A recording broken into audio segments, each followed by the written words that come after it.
Graça e paz, irmãos e irmãs. Quero te convidar a abrir a palavra de Deus comigo, no livro do profeta Miqueias, capítulo 6. Nós vamos ler os versos de 6 até o 8.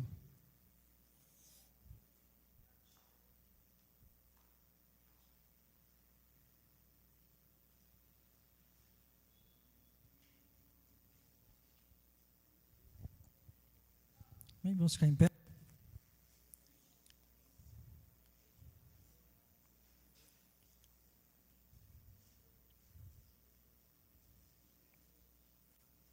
Diz a palavra do Senhor: com quem me apresentarei ao Senhor e me inclinarei diante do Deus excelso?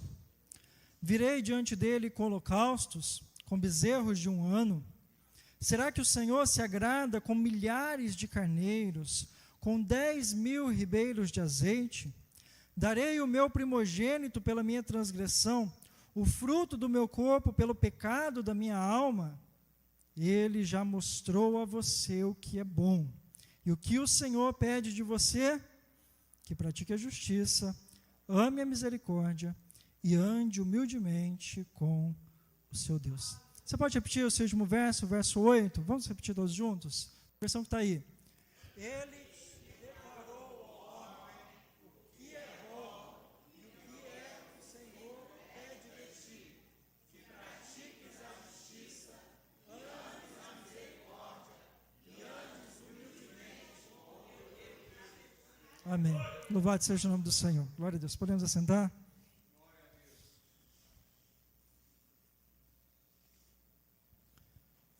Irmãos, quando eu preparei essa mensagem ontem, apesar que eu não preparei por escrito, estou livre, posso, em tese, durar 20 minutos pregando ou 1 hora.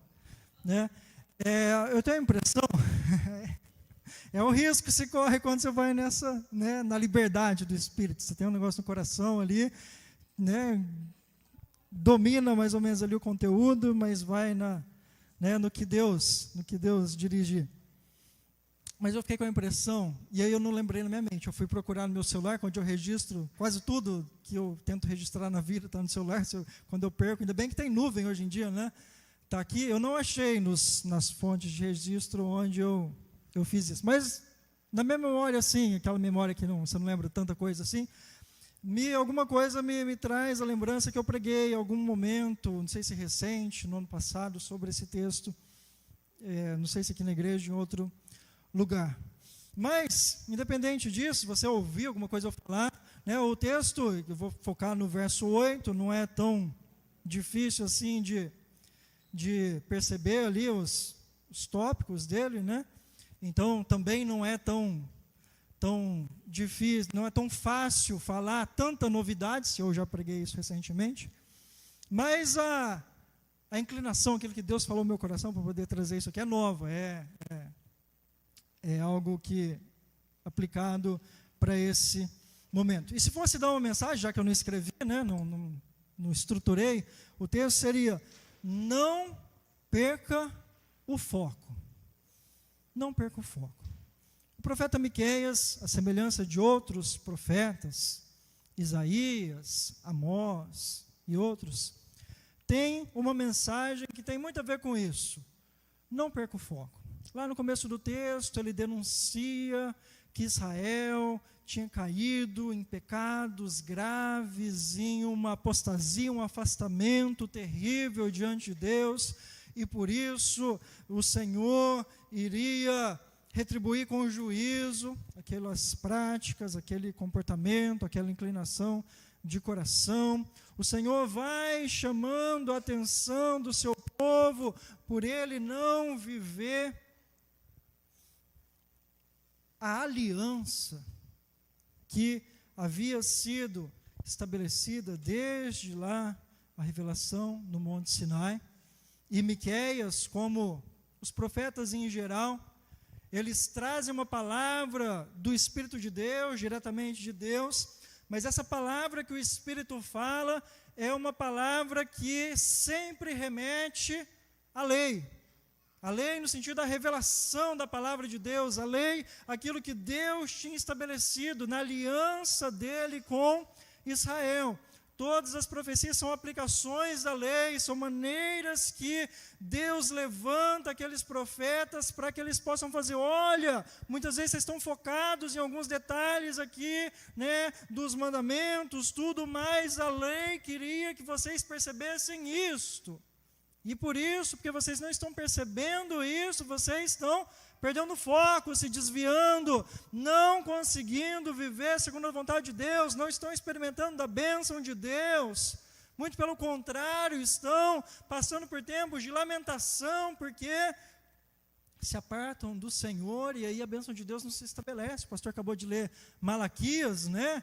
Tem a ver com isso também. Tragam os dízimos, a lei está ali, né? Sustentem o templo, sustentem o lugar na presença de Deus, que o Senhor derrama bênçãos, mas senão vocês ficam separados da bênção de Deus, vocês ficam, né, em desconexão com o Senhor, e aí vem o devorador, e aí vem as coisas ruins, vocês estão, né, sai debaixo da proteção do Senhor, e aí o que vem de mal pode ficar sujeito. Então esses exemplos dos profetas já nos ajudam a perceber uma coisa. Eu disse que daria o título Não Perca o Foco, mas eu tenho consciência, e você também precisa ter, de que é muito, mas muito fácil perder o foco daquilo que Deus deseja para as nossas vidas. É muito fácil. Nós, às vezes, né, podemos achar, ou então está nos esforçando, a gente está lutando conosco mesmo, lutando até com Deus, querendo fazer, ou né, esquecendo aquilo que a gente sabe que não está fazendo, mas tentando compensar de alguma forma o que a gente sabe que precisa melhorar, mas nos dedicamos a coisas que são boas, que são justas, mas é muito fácil a gente perder o centro daquilo que Deus deseja para as nossas vidas. E aqui, Miqueias está profetizando nesses versos um chamado de Deus. Deus, no capítulo 6, ele convoca Israel para um interrogatório, para um tete-a-tete, para lavar roupa suja. E ele chama os montes para serem testemunhas. Se você olhar isso nos primeiros versos, não vou pedir para você ler não, mas ele chama os montes para serem testemunhas, porque também os montes, você lê lá na aliança do Sinai, quando Deus dá os mandamentos, ele estabelece os montes como testemunha da aliança que Deus tinha feito com o seu povo. Então ele chama os montes para ser testemunhas de que por que Israel tinha perdido o foco, por que Israel tinha caído em pecado, porque, inclusive, a religião, a fé de Israel era uma fé que, por mais intensa que em algumas dimensões pudesse ser praticada, ela estava distorcida. E Deus chama Israel para esse tete-a-tete. Fala, vocês não conseguem perceber coisas simples, vocês esqueceram que eu tirei vocês do Egito, que eu guardei vocês de maldições, que eu provi na bênção de vocês esqueceram, né, do final do verso 5, dos meus grandes atos de justiça. E aí os versos que nós lemos aqui começam a falar sobre uma resposta, o que de repente alguém poderia responder diante desse inquérito de Deus. E a resposta mostra como que o povo estava com o foco desviado. Porque ao fazer a resposta que alguém teria no coração, mas que Deus está dizendo assim, não é por aí, né? Começam algumas perguntas. Como que eu vou me apresentar diante de Deus? Como que eu vou adorar o Senhor? Como que eu vou fazer o que é agradável a Deus? E aí tem alguns detalhes interessantes, né? Que no verso 7, por exemplo, ele fala, será que Deus iria se agradar de milhares de carneiros? E aqui, para a gente, né, às vezes passa esses detalhes despercebidos, se alguém, eu estou falando de uma pessoa, se alguém naquela época tentasse oferecer sacrifícios com milhares de carneiros, podia ser a pessoa mais rica de Israel, ele iria, naquele sacrifício, tornar alguém quebrado, né? É caro, não é para dar milhares. Se ele dá uma fortuna absurda de carneiros, ele vai quebrar. A mesma coisa que ele continua, né? Será que o Senhor se agrada de 10.000 ribeiros de azeite? Né? Imagina azeite sendo derramado em abundância. Também seria algo impossível, financeiramente mesmo, de se fazer. A pessoa poderia, né, tentar, mas é isso que vai agradar ao Senhor. E aí, na outra frase, aí começa a falar, né, e ainda para reforçar essa perda de foco, ele começa a falar uma coisa, à luz da lei de Deus, um absurdo. Darei um primogênito pela minha transgressão, o fruto do meu corpo, pelo pecado da minha alma. E aqui ele está falando de sacrificar um filho para agradar a Deus, para obter perdão dos pecados, algo absolutamente proibido. Mas é uma pergunta retórica mesmo, falar, olha, esse tipo de coisa, esse tipo de ênfase religiosa, vocês estão perdendo foco, vocês podem ter intensidade em querer, né, promover sacrifícios, grandes festas, né, reuniões, coisas que mobilizam as pessoas, mas estão esquecendo o mais importante. Estão esquecendo do motivo, o que Deus quer fazer através dessas coisas. Então hoje eu quero, ao ler, especialmente aí o verso 8, lembrar para nós qual que é o motivo de tudo que Deus faz conosco, faz em nosso favor, o motivo de tudo que nós experimentamos de bom do Senhor, o motivo pelos quais Deus também fala um monte de não para a gente, não vá para esse caminho, não faça isso, não faça aquilo. Ele tem um propósito que a gente não pode perder de vista, só que é muito fácil perder, é muito fácil, a gente pode perder com coisa boa. Não pense, até eruditos, ao olhar esses versos aí, o 6 e o 7, começaram a debater se aqui o profeta não estava se rebelando contra a religião do templo, de sacrifício, mas não era isso. Não é que Deus está querendo dizer para o povo, eu não gosto que faça sacrifícios, eu não gosto que faça culto para mim, eu não gosto que cumpra coisas que inclusive estão nos mandamentos, como obrigatórios serem feitos. Não é a questão essa. A questão é que Deus está levantando aqui, se vocês fizerem até o que é bom, porque fazer sacrifício era necessário, era o meio que Deus mesmo instituiu, para tanto o povo ter a segurança do perdão dos seus pecados, como de fazer algo que pudesse representar a atitude de alguém que agradava o Senhor. Os holocaustos, né? O holocausto é queimar o negócio lá, o sacrifício completamente, e essa queima completa ali da oferta é Deus, eu te dou uma coisa boa e queima ela totalmente, que é tudo para o Senhor, não é para mim, é algo que se dá de coração, uma oferta agradável. Tinha várias outras formas de ofertas, mas a ideia não é que essas coisas são ruins, mas que se isso que é bom for feita de maneira que a gente perdeu o foco naquilo que é o objetivo, que é o propósito final do que Deus quer para as nossas vidas, essas coisas podem ficar esvaziadas. E aí, se a gente não aprender a viver focado naquilo que é essencial, a gente pode estar fazendo um monte de coisa boa, que Deus quer que de fato a gente faça essas coisas, mas a gente não vê o resultado, a gente não vê a satisfação, a gente não cresce como filhos de Deus, não cresce espiritualmente, a gente não vê o reino acontecendo, as promessas de Deus se cumprindo e tudo mais, e vê a vida realizada pela bênção de Deus, muitas vezes porque a gente perdeu o foco. No texto fala, no Antigo Israel, de sacrifícios. Nós, na nossa experiência como metodistas aqui, né, desses últimas décadas, a gente sabe um jeito de perder o foco muito fácil, por isso que a gente mudou radicalmente, a gente de ser.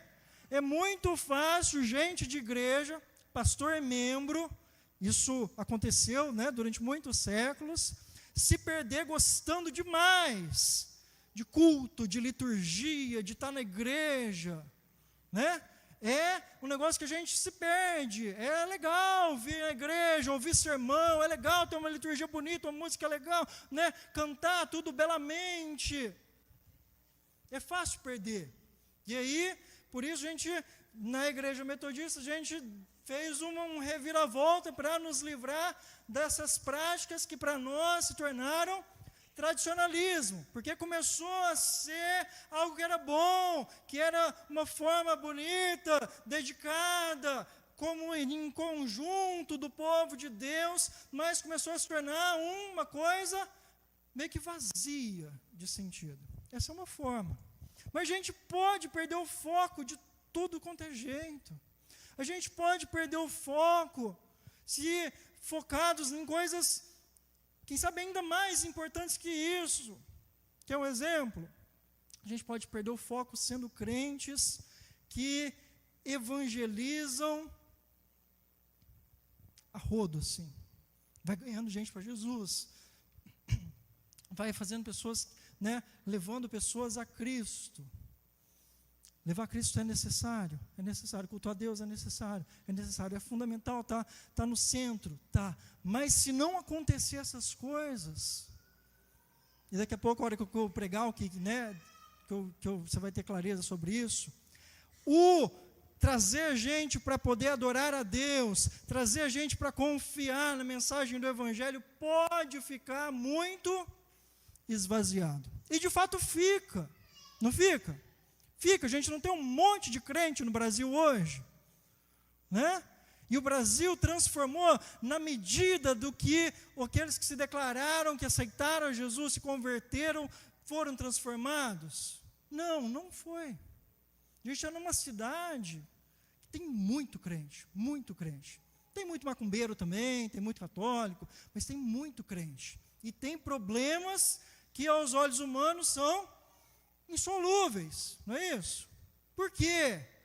Se a medida de crente que a gente tinha aqui deveria ser a medida de coisa boa que tivesse no Rio de Janeiro, e aqui eu não estou falando como um paulista aqui querendo colocar por cima, não, né? Porque como pastor eu me coloco como cidadão no lugar onde eu estou, né? Nós seríamos uma cidade muito diferente, muito melhor, a caminho de viver a bênção de Deus de uma maneira muito mais clara.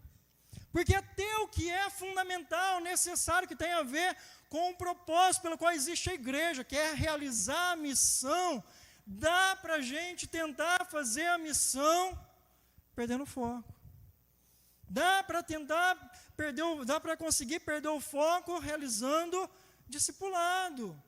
É necessário que aqueles que se chegaram a Cristo cresçam espiritualmente, sejam acompanhados, né? Conheçam o Senhor, experimente mais. Mas se a gente não viver o centro da aliança de Deus com o seu povo, que não mudou, né? A Bíblia fala da antiga e da nova aliança, mas não é uma ruptura completa. A nova aliança cumpre a antiga aliança. A vontade de Deus na nova aliança torna possível aquilo que a aliança antiga já anunciara. É cumprida em Cristo, é possibilitada a nós que recebemos pela fé esse chamado para sermos povo de Deus e somos habilitados pelo Espírito Santo. É possível a gente se perder fazendo todo tipo de coisa que é bom, é necessário. É possível a gente se perder ministrando cura, ministrando libertação, que é necessário. Se alguém não for liberto, não vai conseguir viver aquilo que se entrou na lei. Se alguém não for curado de doenças que Deus quer curar, a pessoa vai morrer. Vai morrer, a doença vem para matar. Vai morrer e se morre, não vive o que Deus quer que a gente viva. É necessário, né, que seja ministrado cura, libertação. É possível a gente perder o foco, né, ministrando, dando ênfase nos dons espirituais. Dons espirituais são absolutamente necessários. É manifestação do poder de Deus, da capacidade que Deus dá ao seu povo para a gente ser e fazer o que Ele quer que nós sejamos e façamos. É Deus que nos capacita, e se a gente não receber do Senhor essa capacidade, a gente não vive o que Deus quer que nós vivamos. Precisamos ministrar do poder de Deus, levar, né, encorajar o povo de Deus a ser cheio do Espírito, a ser renovado, a ser fortalecido, a buscar, como diz Paulo, os melhores dons, mas até fazendo, né, até dessas coisas que são espirituais, matéria absolutamente espiritual, é possível perder o foco se a gente esquecer por que Deus quer, por que Deus faz, por que Deus nos chamou para fazer tudo que é bom. Então, quando Deus chama aqui o povo para esse tete-a-tete, para esse inquérito de justiça aqui perante, né, as testemunhas que são os montes, Ele, no verso 8, Ele traz uma resposta que a gente precisa guardar no nosso coração, a gente não pode perder de vista. E no verso 8, ele diz que isso, como que a gente perde o foco? É tão fácil perder o foco, mas a resposta do Senhor, como sempre, é muito simples. Olha como que ele começa dizendo aí, olha aí na tua Bíblia comigo. A minha versão diz, Ele já mostrou a você o que é bom e o que o Senhor pede de você. Em outras palavras, é para a gente parar e entender. Olha, a gente perde o foco, a gente tenta, se esforça e não consegue agradar a Deus, fazer o que Deus deseja, viver a aliança que Deus tem conosco. Isso acontece desde o antigo Israel, o povo de Deus da antiguidade. A gente quer, a gente deseja, mas sempre parece que está faltando alguma coisa. Mas a resposta de Deus diante dessa angústia, o que eu faço? Eu tenho que dar tudo e mais do que eu posso para que Deus se agrade de mim, para que Deus me perdoe, para que Deus fique contente comigo e me abençoe. Eu tenho que fazer coisas, né, absurdas, fazer grandes sacrifícios, dar o melhor que eu tenho, meus filhos, em sacrifício ao Senhor. Eu tenho que viver desesperado. A resposta de Deus não é por aí. É só você focar naquilo que já foi declarado. Ele já mostrou a você o que é bom e o que o Senhor pede de você. Então, essas 3 frases aqui seguintes são, na linguagem do profeta Miqueias, aquilo que resume o que Deus deseja de nós e para as nossas vidas.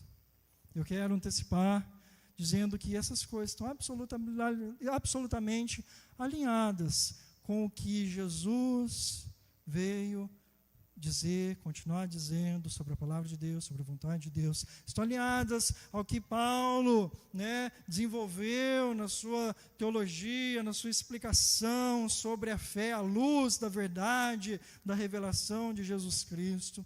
Isso aqui está absolutamente alinhado com tudo que Deus revelou ao seu povo em toda a história, em todas as Escrituras. Nós não podemos perder o foco do que Deus quer de a gente. E, na verdade, o profeta está dizendo em nome do Senhor, é que a gente já sabe. E o que precisamos então, é focar. Então, né, não perder de vista. Então, o que são essas coisas? São as 3 frases que estão aí, né, na sequência. Primeiro, que pratique a justiça.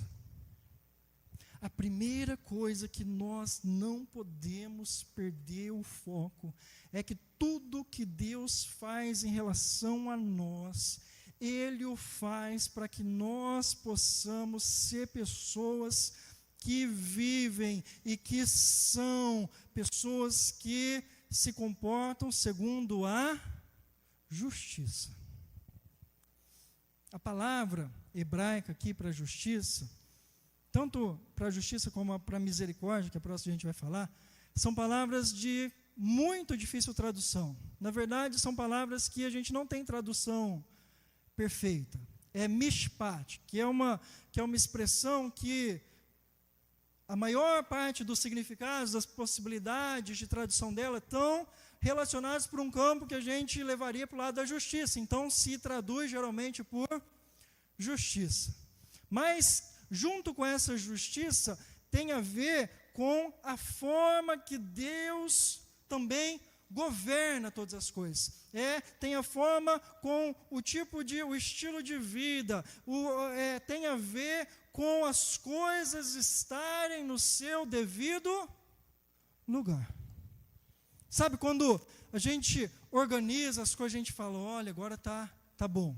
Sabe, quando alguém está vivendo a vida assim, né, toda desleixada, daqui a pouco a pessoa se conserta, começa a fazer aquilo que precisa, se cuida, né? Se era alguém que é jovem, não estudava, volta e passa a estudar. Se era alguém que estava relaxado no trabalho, começa a trabalhar. Se alguém que tinha problema com as pessoas, relacionamento, de repente começa a se relacionar de uma forma mais equilibrada, e a gente começa a falar, olha, essa pessoa está endireitando. Está ficando reta, as coisas estão começando a se ajeitar, a se endireitar, a se acertar. Tem a ver com esse tipo de percepção, mishpat, justiça. Justiça é quando nós vivemos da maneira que Deus criou, que Deus nos chamou para viver. Quando a gente faz o que é devido, quando a gente está fazendo as coisas de maneira correta, quando não nos deixamos levar pela bagunça, pelo desleixo, pela falta de fé, pela falta de esperança, de perspectiva de vida, que o fato de o ser humano, por causa do pecado, estar desconectado de Deus naturalmente, faz com que a gente tenha muita facilidade para se desviar. O que Deus faz conosco? Estabelecer sua aliança, nos conceder perdão, nos salvar, fazer esse pacto de ser o nosso Deus, de nos sarar, de nos curar, de nos abençoar, de nos dar lugar neste mundo, de fazer o que faz, de derramar seu Espírito, de dar o seu Filho. Tudo que Deus faz de glorioso, seus grandes atos de justiça, a gente não pode perder de vista.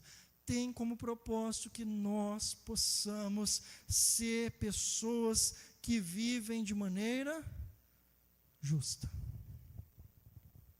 Justa. Que faz o que é certo, que faz o que é bom, que faz o que precisa ser feito, que se adequa ao parâmetro do Deus que é justo, que se submete à ordem de Deus.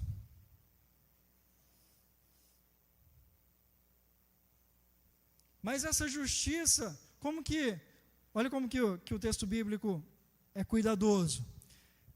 O mundo está totalmente desajeitado, o pecado destruiu até a ordem natural das coisas. A terra clama, a terra geme, a terra foi amaldiçoada. O ser humano se afastou de Deus. Paulo aos Romanos escreve que a gente se tornou incapaz de fazer qualquer bem. Lê lá, o relato é dramático mesmo, muito mais grave do que qualquer coisa que o nosso coração tende a aceitar naturalmente. Mas como que a gente então vai viver como justos? Como que a gente vai viver uma vida de retidão? Essa palavra também tem a ver com retidão, correção. Como? O texto nos mostra, tem um verbo aqui, que o texto diz para a gente aprender a praticar a justiça.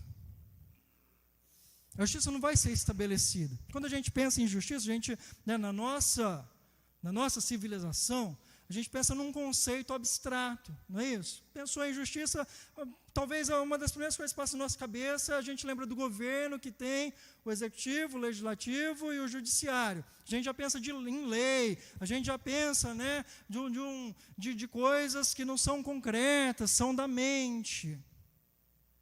Mas na palavra de Deus, justiça não se esgota aí. Justiça é algo que precisa ser praticado, precisa ser vivido, precisa ser concretizado. O jeito correto de ser vivido a vida da melhor maneira, que é segundo a lei de Deus, segundo a vontade de Deus, segundo o caráter de Deus, o chamado que Deus faz em nós, é que nós venhamos aí aprendendo e praticando e exercitando e colocando cada dia mais realmente em ação um estilo de vida que faça com que as coisas vão tomando a forma devida. Se a gente é salvo por Jesus Cristo, nossos pecados são perdoados, o Espírito Santo nos encheu, nos concedeu dons, mas isso ainda não está nos ajudando efetivamente a colocar as coisas na vida, na prática, no dia a dia, não é só aqui dentro do templo, né? No dia a dia, na forma como eu me relaciono com as pessoas, na forma que eu trabalho, na forma com que eu dirijo o meu comércio, se eu tiver, o meu negócio, na forma com que eu lido com os meus vizinhos, na forma com que eu encaro a vida pública, né? Semana passada teve eleição. Se não tiver orientada para que a justiça esteja sendo realizada, concretizada, vivida, a gente está com o foco desviado. A gente está fazendo coisas boas, só que coisas boas sem chegar no propósito do negócio. E fazer coisa boa sem alcançar um resultado, o que acontece? Com o tempo a gente cansa, se desgasta, porque não vê a realização, não é? Tudo que a gente faz é bom, a gente sabe o que precisa fazer, né? A gente sabe que vale a pena, mas que se não alcança a finalidade, a gente se desgasta e aí perde o foco. Por isso, Miqueias está chamando o povo de volta. Olha, vocês perderam o foco, vocês estão adorando o Senhor, vocês estão se construindo, estão vivendo, tentando viver, sei lá se nesse momento aquele negócio estava feio, mas como Israel, a ideia era que viver segundo a lei de Deus, adorasse o Senhor e tudo mais, mas está faltando praticar justiça, está cheio de injustiça no estilo de vida de vocês. As coisas estão sendo, a vida está sendo vivida de qualquer jeito. E aí, a gente não alcança realização. Aí tudo que Deus faz conosco, a gente nem se lembra do que Deus já fez. Aí Deus tem que fazer o que está falando aqui no capítulo 6 para Israel. Se lembra, eu te tirei lá do Egito, eu te guardei, eu te livrei da maldição de Balaão, eu te sustentei, te coloquei numa terra. Isso aí não basta. Porque as melhores coisas que a gente faz, se a gente não chega até o fim, elas meio que se esvaziam, e a gente se cansa de vir à igreja, a gente se cansa de ser tocado pelo Espírito Santo, até se cansa no sentido que deixou de fazer aquela diferença, de preencher meu coração, de ver que vale a pena. E aí o que a gente faz? Que a gente tem vivido como igreja evangélica brasileira? A gente fica correndo atrás de quem sabe ter alguma coisa diferente, nova em algum lugar, que vai voltar a me preencher. Mas o que a palavra de Deus nos ensina é, se não tiver focado nos princípios fundamentais de onde que Deus quer chegar, vai continuar as coisas ficando esvaziadas. E a primeira coisa é que se pratique a justiça. O que Deus faz conosco tem que nos colocar numa posição de fazer as coisas como tem que ser feitas. A gente tem que lidar com as pessoas da maneira que precisa, né, lidar, precisa ter relacionamentos transparentes, a gente precisa ser honesto, ser justo, a gente precisa, procurar o que é bom, a gente precisa não se conformar com o que é mal. E viver e colocar em ação. A gente não pode achar, está tudo uma porcaria, então eu vou continuar, ou então eu vou entrar na porcaria mesmo. Não! O que Deus requer de nós? Nós sabemos que se pratique a justiça, mesmo que está todo mundo fazendo errado, o Filho de Deus, aquele que é parte do povo de Deus, é chamado, pratique a justiça, porque isso vai fazer diferença, isso vai expressar a vontade de Deus, onde Ele nos plantou. Deu para entender, não deu? Não precisa continuar aqui não, deu para aplicar aí, você consegue, todo mundo é inteligente, consegue trazer para a vida em diferentes formas de aplicação. Praticar a justiça. Segundo, ame a misericórdia, que é outra palavra de difícil tradução, é hesed, em hebraico, que na maioria das vezes foi traduzida nas nossas Bíblias, por misericórdia. Na NVI, eu acho que essa palavra costuma ser traduzida por amor leal. Outros lugares, outras versões, é traduzida por bondade. Porque tem a ver com todas essas coisas. Essa inclinação para o outro. Especialmente para o outro mais necessitado. Quando eu vou dar sem necessariamente receber algo em troca. Por isso tem a ver com graça, A palavra do Antigo Testamento mais próxima do conceito do Novo Testamento de graça é hesed, que é essa palavra que está traduzida por misericórdia. Então, a segunda coisa que o profeta está anunciando, nós precisamos ser pessoas que vivamos e que tenhamos aqui, o primeiro tem a ver com a prática, pratique a justiça, aqui tem a ver com o ser, é lógico que só ser sem praticar não existe, na verdade, mas é preciso, existe uma dimensão, a misericórdia em si é algo que começa no nosso coração, tanto que a palavra português, misericórdia tem a ver com isso, colocar o cardia, o coração na miséria do outro, então é algo que toca o coração. Nós precisamos ser pessoas que têm essa inclinação, que fazem isso com naturalidade, com boa vontade, não somente por obrigação, por necessidade, e principalmente com o objetivo de receber algo em troca.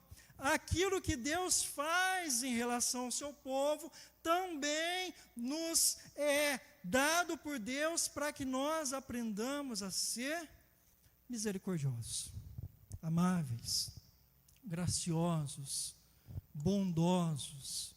Todas essas coisas têm a ver com hesed. E o texto, o verbo aqui que usa, como eu já gastei no primeiro, dá para ser mais breve nos outros. Ele diz que nós aprendamos a amar, que ame a misericórdia. Amar a misericórdia é mais ou menos o seguinte: qualquer sistema ético, moral, religioso, vai dizer, desconheço algum que não diga que ter misericórdia de quem está necessitado, querer ajudar, não seja algo bom. Geralmente, qualquer pessoa que tente, da maneira que a pessoa consegue conceber, fazer aquilo que tem a ver com o que é chamado de bem, sabe que misericórdia é uma coisa boa. Mas o que o texto bíblico aqui está chamando a atenção é que essa misericórdia, esse fazer o bem, aquele que tem aliança com Deus, aquele que é parte do povo de Deus, precisa ser desperto que a misericórdia tem que ser algo que nós amamos. Algo que a gente faz, com gosto. Algo que tem a ver com a nossa própria inclinação. Se no primeiro fazer justiça tem a ver com praticar, com exercitar, que é algo que a gente tem que se esforçar, amar a misericórdia aqui tem a ver com a nossa nova natureza, o nosso novo coração. Recebi um novo coração do Pai. Esse novo coração tem que ser inclinado a ser misericordioso. Quando a gente vê situações de necessidade, o nosso coração que se coloca na miséria do outro precisa ter o desejo de fazer alguma coisa em relação a aquilo. O povo de Deus não é um povo que simplesmente, aí é outra acepção da mesma palavra, mas que quer justiça. Agora é aquela justiça fria, a qualquer custo, olho por olho, dente por dente somente. Apesar dessa expressão aparecer na lei de Moisés, inclusive. Mas o povo de Deus sabe que aquilo que é mal também deve, é importante que seja retribuído, para que haja correção, para que seja sinalizado que o mal não é aceitável. Mas o povo de Deus, mais do que isso, é um povo que se compadece, que deseja, antes do juízo, a restauração. Deus faz tudo o que fez e faz em nosso favor para nos restaurar. Se a lógica de Deus fosse só a justa retribuição ao que nós fazemos ou deixamos de fazer, nós sabemos, a mensagem do Evangelho, é escancarada para nós, todos estaríamos perdidos no inferno. Deus é um Deus de misericórdia, de graça, e Ele é assim espontaneamente, e Ele faz isso sem cobrar nada. Ele oferece ajuda, perdão, Ele nos alcança, Ele nos beneficia, não é colocando, como se colocasse num banco para render, nem para render da nossa parte, adoração a Ele, ou sentimento de gratidão a Ele. Tudo isso é bom, é necessário, faz parte de quem Deus é e quem nós somos, mas Deus não faz isso esperando algo em troca. Ele simplesmente tem um coração amoroso, Ele tem um coração bondoso, Ele tem uma natureza que se compadece, Ele de fato se importa, se preocupa, e nós, quando somos povo de Deus, nós precisamos ser marcados pela misericórdia, pelo amor, pela graça, pela compaixão, pela bondade. As pessoas têm que olhar para nós, e elas, ou conviver conosco, elas têm que ter a impressão: o Jorge é um homem bondoso, o Gustavo é um homem misericordioso, a Dayana é uma mulher graciosa, ela tem compaixão, ela tem misericórdia, ela é humana, sabe, na nossa acepção de ser humano. Não dá para não ser desse jeito, porque o propósito, aquilo que Deus já declarou, já mostrou que é bom, que Ele exige de nós, que Ele pede de nós, é que nós também amemos a misericórdia. Se a gente fizer um monte de coisa, fizer e acontecer, usando as palavras de Jesus, expulsar um monte de demônio, curar um monte de enfermo, e não for misericordioso, o Pai vai virar para a gente e dizer: eu não vos conheço. Porque Ele nos chamou para ser um povo misericordioso. E por fim, porque essas coisas, isso aqui também é interessante, até o centro, o propósito revelado do mandamento, a gente consegue distorcer e perder o foco.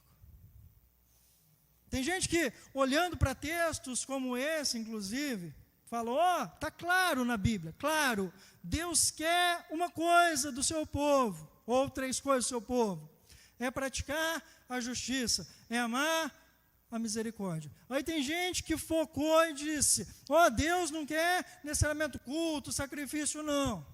Vamos estabelecer uma sociedade justa, correta, vamos cuidar dos necessitados, dos pobres, dos injustiçados, que a gente vai estar cumprindo a lei do Senhor, vamos estar amando as pessoas. Se a gente ama as pessoas, a gente ama a Deus, e não tem outra forma, ou isso também é uma forma, estou reformulando, de desviar qual que é o propósito da vontade de Deus, se a gente não incluir nisso tudo o terceiro tópico.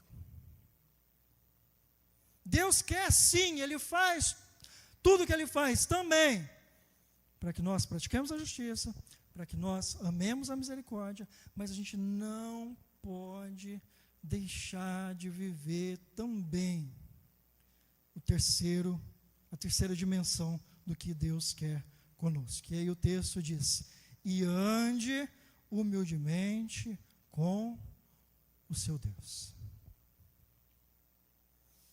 A vontade de Deus expressa na sua lei desde sempre. E o motivo para que Deus faz tudo o que Ele faz, que Ele cuide de nossas vidas, Ele vem ao nosso encontro, Ele oferece a sua graça, o seu perdão, nos salva, nos abençoa, nos cura, nos renova, nos dá dons, capacidades, né, nos faz prosperar e tudo mais que a gente faz, que é maravilhoso. A gente glorifica a Deus, testemunha ao mundo, converte, muda histórias, transforma famílias e tudo mais. Também é feito de maneira especial para que, além de praticar justiça, amor e misericórdia, nós possamos ser pessoas que andam com Deus, que vivem com Deus. Deus enviou Jesus Cristo. Deus estabeleceu primeiro a sua aliança com Moisés. Deus perdoou Adão e Eva, não os lançando para longe da presença sem ter sacrifício, né, para ter seu pecado pago. Deus tirou, né, ali Noé e a sua descendência do meio de uma geração corrupta. E até chegar em Jesus. Comecei de trás para frente, né? Deus fez tudo isso e continua fazendo e salvando, e me salvou, me perdoou, te salvou, te perdoou. Mas Ele tem também um propósito que a gente não pode desprezar, que é que nós aprendamos a viver, a andar com Ele, a caminhar com Ele, a ter comunhão com Ele, a ter proximidade dEle, a confiar nele. Por isso que não adianta, e o texto aqui faz essas perguntas exageradas, não adianta só alguém, na linguagem lá do Antigo Testamento, oferecer muito mais do que poderia de sacrifício ali, com a maior boa vontade de honrar, de glorificar o nome do Senhor, porque não é esse o propósito, somente experimentar durante um culto, durante uma festa, a alegria, o júbilo que se tem ao servir ao Senhor, apesar disso ser maravilhoso. Nós somos um povo que adora a Deus, que vem ao encontro do Senhor, que é alimentado por Deus no meio do seu povo, que é ministrado pela palavra de Deus, que se alegra, que chora, que transborda de alegria, que se regozija no amor de Deus e tudo mais. Que tem prazer, que tem satisfação ao ver um pecador se convertendo, uma vida sendo transformada. Mas tudo isso acontece para que também a gente aprenda a viver com Deus. E no Novo Testamento, né, depois que Jesus Cristo morreu, ressuscitou, ascendeu aos céus, isso foi explicitado de uma maneira, vamos dizer assim, rasgada, aberta. Nós passamos a ser o templo do Espírito, o templo de Deus. Nós somos casa de Deus. Nós somos, todos nós, chamados pela palavra de Deus, de sacerdotes, de profetas. Nós não necessitamos de intermediários ainda, que Deus elege no meio do seu povo, homens e mulheres com funções específicas para que nós, povo de Deus, sejamos especificamente edificados, fortalecidos, cuidados. Mas o propósito de Deus manifesto para o seu povo é que cada um de nós precisa experimentar de tudo que Deus nos oferece para a gente também aprender a andar com Deus. Viver na presença de Deus, viver com alegria, sabendo que Deus está conosco, que Deus está nos ouvindo, que Deus está dirigindo os nossos caminhos, viver na confiança que o Senhor é Deus sobre os céus e da terra, então Ele está cuidando de mim, e mesmo nos momentos das tribulações, Ele estará comigo, Ele está andando comigo, Ele sustenta pela minha mão e me levanta se eu estiver fraco, se a minha fé não conseguir vislumbrar, como Jesus fez com Pedro lá quando andou sobre o mar. Ele nos ajuda, Ele é um Deus que caminha conosco, ao nosso lado, Ele é o pastor da ovelha que vai à nossa frente. A gente não tem que desbravar os caminhos da nossa própria força. Nós temos um Deus que caminha conosco, que vai à nossa frente preparando todas as coisas, e nós precisamos ser um povo marcado por gente que anda com o Senhor. Me lembrei agora do relato de Hebreus sobre um homem lá da antiguidade, dos primeiros homens, né, da terra, que é o Enoque. Vocês lembram como que Hebreus fala de Enoque? Né? Ao contar a história dele, ele conta a história de Moisés, de Abraão, né, de tanta gente.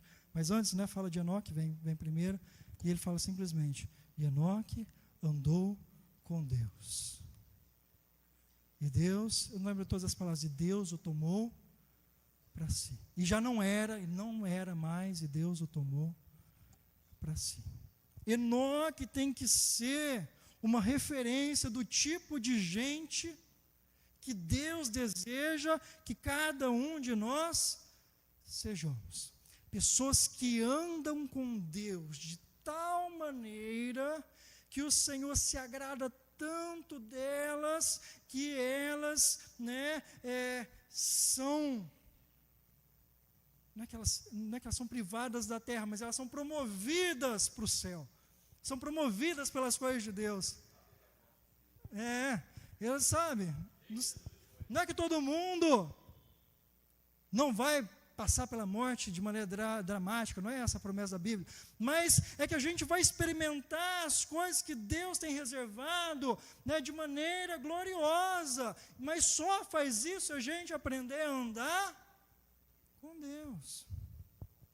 Só vir à igreja aos domingos não é andar com Deus.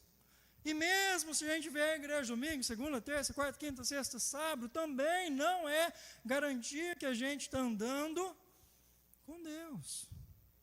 Andar com Deus é viver na presença de Deus, confiando em Deus, amando o Senhor, esperando no Senhor. E aqui tem, né, aparece no texto uma característica fundamental de quem anda com Deus, que sem isso não dá para andar com Deus. O texto diz: e ande humildemente com o seu Deus. Andar humildemente com o seu Deus é andar na dependência de Deus. Quem conheceu o Deus da aliança aprendeu a depender desse Deus. O povo de Deus é o povo que foi liberto da autossuficiência, eu posso, eu consigo, eu vou, e achou salvação, achou libertação, achou proteção no Senhor, no Deus Criador dos céus e da terra, e agora faz de Deus seu escudo, faz de Deus aquele que é a sua rocha, sobre quem ele está sustentado, que faz de Deus a sua companhia, a sua proteção, que tem a Deus como a sua esperança última, que, né, experimenta do Senhor o poder que faz com que supere todas as adversidades que ele tiver que enfrentar, mas só pode realmente andar com o Senhor e desfrutar do favor do Senhor se nós continuamente buscarmos o fazer humildemente, em dependência, em rendição. Se a gente começar a achar, eu consigo, eu posso, já estou experiente, eu estou bom, estou capaz, e começar a querer levar as coisas no peito, a gente vai perdendo do benefício de andar na presença de Deus. A gente vai se afastando do Senhor, a gente vai perdendo o foco. O povo de Deus precisa ser um povo humilde, dependente, necessitado. E o povo que é humilde, dependente e necessitado vai continuamente buscar o Senhor, vai orar ao Senhor, vai se alimentar da palavra do Senhor, vai se reunir junto com o povo de Deus para ser fortalecido, para ser edificado, vai ser cuidado pelo Senhor, vai se submeter aos ministros, a esses homens e mulheres que Deus levantou para edificar o seu povo, para cuidar do seu povo, para orientar o seu povo, vai se deixar, ser dirigido, ser construída essa vida de justiça a partir da lógica do Evangelho, vai viver numa igreja.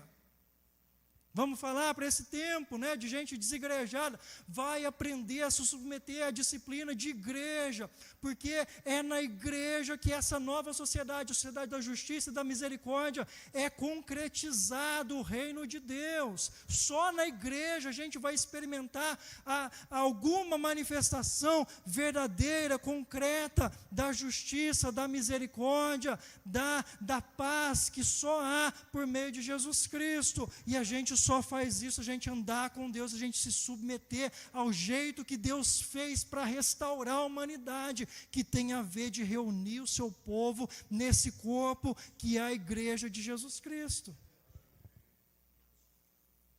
Humildemente não serve. Você que está aí na sua casa, está aí hoje porque não deu, se alimentando da palavra, legal, Deus te abençoe, que você seja edificado tanto quanto nós somos aqui, mas só está aí não funciona. Ser humildemente, andar com Deus, é se submeter a um compromisso radical com o Senhor e com o seu projeto no mundo.